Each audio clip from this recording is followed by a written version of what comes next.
வன்னியகுல க்ஷத்திரியர்களே, அன்று முதல் இன்று வரையில் திராவிடத்தை நம்பி சொத்தையும் இழந்தோம், சுகத்தையும் இழந்தோம். தற்போது தன் மானத்தை இழந்து நமது க்ஷத்திரிய ஆட்சியையும் அதிகாரத்தையும் இழந்து அடையாளம் தெரியாமல் அழிக்கப்பட்டு வருகிறோம்.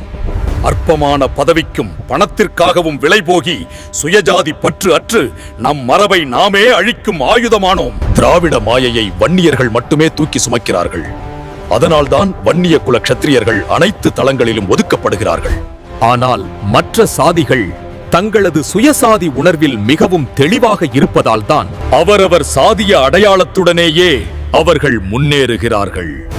வன்னிய குல க்ஷத்திரியர்களே, இனிமேலாவது உங்களின் அடையாளத்தை பகிரங்கப்படுத்துங்கள். இருப்பதை காப்போம், இழந்ததை மீட்போம். க்ஷத்ரியாஸ் யூடியூப் சேனலை லைக் பண்ணுங்க, கமெண்ட் பண்ணுங்க, ஷேர் பண்ணுங்க, சப்ஸ்கிரைப் பண்ணி மறக்காம பெல் பட்டனை கிளிக் பண்ணுங்க.